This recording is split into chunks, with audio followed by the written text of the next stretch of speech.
नमस्कार, मैं हूं आमिल बेग। आप देख रहे हैं सिटी बुलेटिन न्यूज़। पेश हैं आज के प्रमुख समाचार। सड़क सुरक्षा पखवाड़े के तहत कार्रवाई हो रही है, लेकिन ये तस्वीरें ये बताती हैं कि कार्रवाई किस हद तक हो रही है। जी हां, शहर में आए दिन जाम लगता है। ये जाम जहां लग रहा है यानी मकबरा से नाका शांति चौक तक, यहां पर जब भी आप गुजरते होंगे तो ऐसी स्थिति जरूर पाते होंगे। इस जाम से निजात नहीं मिल पा रही है। लोगों का कहना है कि सड़क की दोनों पटरियों पर ठेले वालों का कब्जा रहता है और हालत ये होती है कि घंटों लोग जाम में फंसे रहते हैं। सोमवार को भी ये जाम लगा और जाम के इस जाम में लोग फंसे और परेशान हुए। यातायात पुलिस का पता नहीं। जाम की वजह से लोगों को परेशानी होती है, गंतव्य तक पहुंचने में उन्हें खासी देर होती है। सड़क पर ही ठेले को खड़ा करके इस तरह से दुकानें सजा दी जाती हैं और जब कार्रवाई की बात आती है तो इनको नजरअंदाज कर दिया जाता है। तस्वीरें आप देखें, लाइन से मकबरा से लेकर के शांति चौक तक ये ठेले की भरमार और इसके साथ साथ चार पहिया गाड़ी भी सड़क पर ही पार्क की जाती है और हालत ये होती है कि अक्सर लोगों को जाम में यहां फंसना पड़ता है और वो बुरी तरह से परेशान हो जाते हैं। बिहार के उप मुख्यमंत्री विजय कुमार सिन्हा अयोध्या पहुंचे और उन्होंने हनुमानगढ़ी और रामलला का आशीर्वाद लिया। उन्होंने कहा कि अयोध्या सबसे पवित्र स्थल है। भगवान राम मां भारती के संतानों के प्रतीक संतान हैं।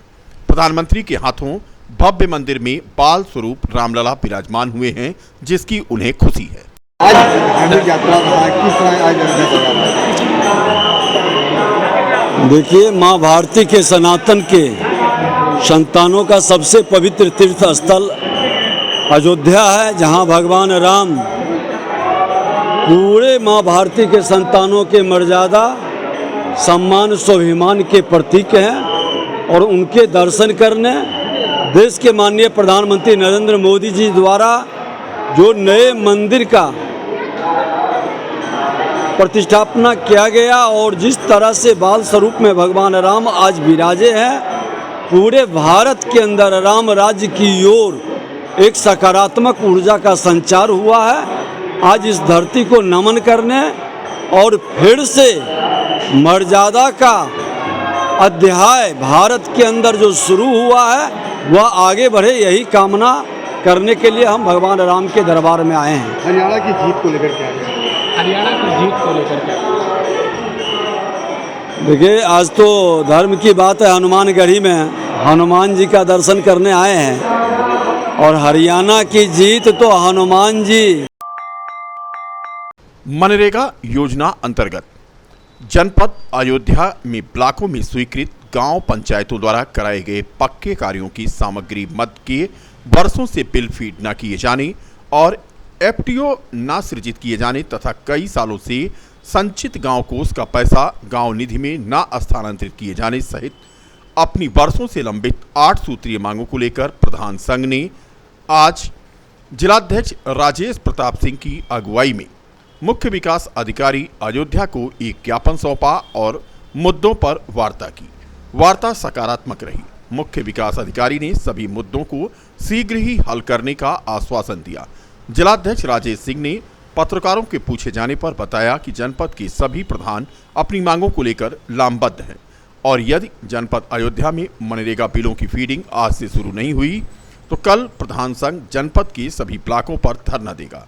इस अवसर पर ब्लॉक अध्यक्ष पूरा अंकुर सिंह, ब्लॉक अध्यक्ष मसूदा मोहम्मद नईम समेत अन्य प्रधान मौजूद थे। सबसे बड़ी समस्या हमारे जनपद में प्रधानों की जो मौजूदा में अभी तत्काल में थी, वो मनरेगा बिल फीडिंग को लेकर थी, एफटीओ जनरेट को लेकर थी।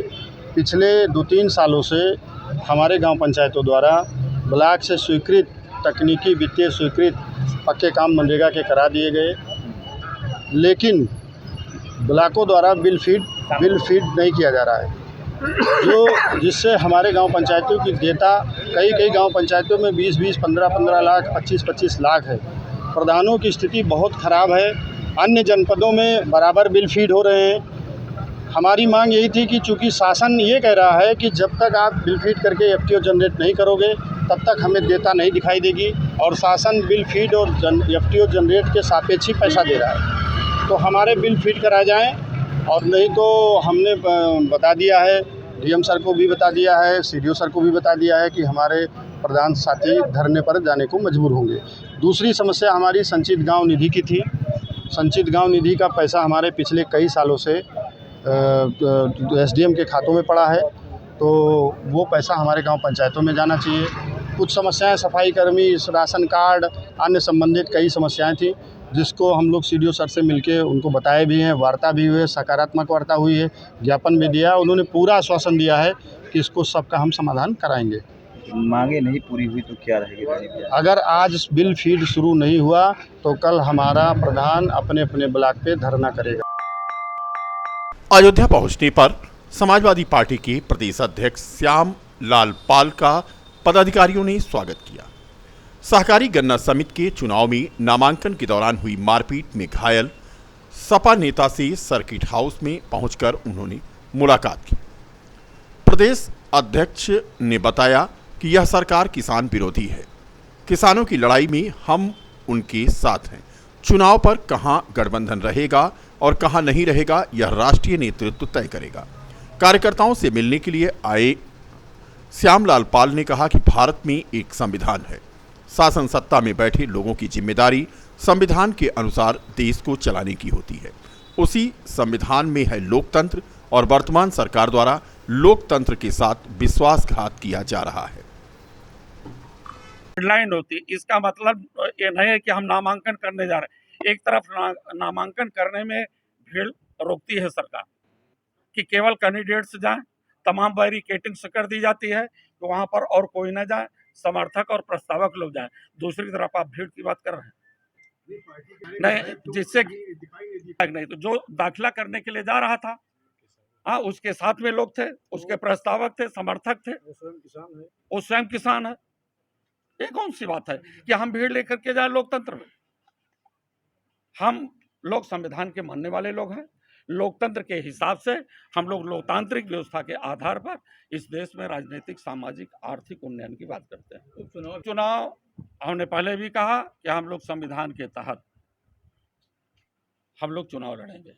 देश का संविधान खतरे में है, लोकतंत्र खतरे में है। लोकतंत्र को बचाने के लिए, संविधान को बचाने के लिए, जो हमारी एक संवैधानिक व्यवस्था है इस देश में शोषितों, वंचितों, पीड़ितों के लिए, जो बाबा साहब डॉक्टर अंबेडकर जी ने संविधान सभा के माध्यम से 200 पार्टी के कार्यक्रम के दौरान समाजवादी पार्टी कार्यकर्ताओं में नोक झोंक का एक वीडियो वायरल हो रहा है। आपस में ही कार्यकर्ताओं ने एक दूसरे को अपशब्द कहे। जिलाध्यक्ष महानगर अध्यक्ष की मौजूदगी में कार्यकर्ताओं में तू-तू मैं हो गई। आरोप है कि महिला कार्यकर्ता के साथ पार्टी के लोगों ने बदसलूकी की। प्रदेश अध्यक्ष से रो रो करके उसने अपनी व्यथा सुनाई। ऑनलाइन हाजिरी के विरोध में सामुदायिक स्वास्थ्य केंद्र बीकापुर की एएनएम सेंटर पर तैनात एएनएम भी इसे अव्यवहारिक बता रही हैं और विरोध पर उतर आई हैं। सोमवार को सामुदायिक स्वास्थ्य केंद्र बीकापुर में एएनएम संघ के तत्वावधान में केंद्र पर तैनात एएनएम ने जोरदार विरोध करते हुए ऑनलाइन हाजिरी पर अपनी कड़ी आपत्ति दर्ज की। उन्होंने इस संबंध में एक ज्ञापन भी सौंपा। विरोध प्रदर्शन में मुख्य रूप से बबीता तिवारी, अरुणिता, उर्मिला, प्रीति, आरती, सुभद्रा, कमलेश, संघमित्रा आदि मौजूद थी। हम लोगों के ऊपर वैसे ही ऑलरेडी बहुत सारे काम दिए हुए हैं, जिसकी वजह से हम लोग ऐसे परेशान हैं। पहले हमारा जो काम था वो टीकाकरण था, प्रसव करना था। अब हमको एलटी भी बना दिया गया, हमको डॉक्टर भी बना दिया गया है, हमको जो है टाइपिंग का ऑपरेटर भी, डाटा ऑपरेटर भी बना दिया गया है। हम लोग बहुत सारे काम कर रहे हैं फील्ड में। अब सरकार हमारे ऊपर जबरन एक और मुद्दा थोप रही है कि हम अपना ऑनलाइन अटेंडेंस लगाएं, जबकि हम लोगों को काम को फील्ड में करना है, क्षेत्र में करना। हम लोग गाँव में दूर दराज, बाढ़ में, नदी में, नाला, कुआं, ताला, इदारा सब लांग करके जाते हैं, गांव में सेवा देते हैं। अब ऐसे में हम कैसे अपने उपकेंद्र पर हमेशा ऑनलाइन अटेंडेंस लगा सकते हैं, जबकि हमारा काम तो फील्ड का है, ग्रामीण क्षेत्र का है, गांव में सेवा देना है। अब ज़बरदस्ती हम ये सब काम कैसे कर सकते हैं जो सरकार हमको थोपना चाह रही है। हम लोग जो है ऑनलाइन अटेंडेंस का विरोध कर रहे हैं, जो सर्वथा गलत है। और हमारा उपकेंद्र जो है वो हमारा निवास स्थान है, ना कि हमारा कार्य क्षेत्र है। जैसे सीएचओ जो है वो उपकेंद्र पर एक कर्मचारी की तरह कार्य करते हैं और उपकेंद्र पर हम लोग केवल निवास करते हैं। हमारा निवास स्थान था जिसमें सरकार ने हमें इमरजेंसी प्रसव के लिए कि गांव में किसी को दिक्कत होती है, अगर वो अस्पताल तक नहीं पहुंच पा रहा है तो हम लोग वहां पे सेवा दें उनको, उनका प्रसव कराएं जिससे जच्चा बच्चा सुरक्षित रहे। लेकिन वो हमारा कार्य क्षेत्र नहीं, वो हमारा निवास स्थान है जिसमें हम राज्य निवास करते हैं और ग्रामीण क्षेत्रों में जाके सेवा देते हैं। अभ्युदय यूथ क्लब बीकापुर के तत्वावधान में भारतीय इंटर कॉलेज के मैदान में आज अंचल स्तरीय खेल कूद प्रतियोगिता आयोजित की गई। 319 खिलाड़ियों ने इसमें प्रतिभाग किया। 57 खिलाड़ियों को विजयी घोषित करते हुए स्थानीय विधायक अभय सिंह द्वारा मेडल पहनाकर सम्मानित किया गया। कार्यक्रम के मुख्य सचेतक विनोद कुमार ने बताया कि प्रतियोगिता में कबड्डी संघ बीकापुर की कप्तान मोनिका लंबी कूद में, विष्णु पांडे तथा ऊंची कूद में आदित्य कुमार एवं राज बहादुर दौड़ 400 मीटर में शिव को प्रथम स्थान प्राप्त होने पर विधायक अभय सिंह द्वारा मेडल तथा ट्रॉफी देकर सम्मानित किया गया। कार्यक्रम में मुख्य रूप से संघ समिति के अध्यक्ष संतोष तिवारी ने आए हुए अतिथियों का आभार प्रकट किया। खेल प्रतियोगिता का आयोजन 2 दिन का था और सोमवार को इसका समापन हो गया। के माध्यम से ये कार्यक्रम हो रहा है और इसमें समाज के कमजोर गरीब परिवार बच्चे पढ़ते हैं। पढ़ाई के साथ साथ उनके अंदर धर्म की, राष्ट्र की भावना जगाई जाती है। खेल कूद भी कराया जाता है। ये जो कार्यक्रम में आया, ये जिला स्तरीय खेल कूद प्रतियोगिता थी। जितने एकल के संघ थे उनके बच्चे आए हुए थे। उसमें प्रथम द्वितीय जो लोग आए उनको पुरस्कार वितरण कार्यक्रम था, उसी कार्यक्रम में यहाँ पे यूपी नेडा की ओर से अयोध्या में 3 करोड़ की लागत से मुख्य स्थलों पर स्मार्ट सोलर लाइट लगाने का काम चल रहा है। यूपी नेडा के परियोजना अधिकारी प्रवीण नाथ पांडे ने बताया कि अयोध्या सोलर सिटी के अंतर्गत 125 स्मार्ट लाइट लगाई जानी थी, जिसमें 60 लाइटें एयरपोर्ट से लेकर मेडिकल कॉलेज तक लगाई गई हैं तथा 58 लाइटें सूर्या होटल से लेकर साकेत पेट्रोल पंप के सामने, ओवरब्रिज के नीचे और घाटों पर तथा 10 लाइट पार्क में लगाई गई है। अयोध्या सोलर सिटी अंतर्गत 150 स्मार्ट लाइट लगाई जानी है। इसमें 60 लाइट हम लोग वहाँ लगा रहे हैं, एयरपोर्ट से लेके आप मेडिकल कॉलेज तक, और 58 लाइट हम लोगों ने लगाया है सूर्या होटल से लेके लास्ट जो किनारा है, क्या कहते हैं, पुल का किनारे हम लोग 58 लाइट लगा रहे हैं। इसी तरह हम लोगों ने 150 लाइट लगाने का प्रावधान है। ये टोटल लागत 3 करोड़ के लगभग आएगी। इसमें किसी ने 300 करोड़ कर दिया, कहीं न कहीं से उनको गलतफहमी हो गया। 3.00 को 3 करके उन्होंने गलत किया, तो 300 करोड़ का कहीं कोई योजना नहीं चल रही है। सर ये प्रोजेक्ट बहुत कम समय बचा है। ये हमारा लगभग पूरा हो गया। 6 लाइट लगाने बाकी रह गई। मोक्ष धाम में हमारी फाउंडेशन बन गया है। मोक्ष धाम में केवल 6 लाइट लगाना बाकी है, वहीं शेष है, नहीं तो सब लग गया है।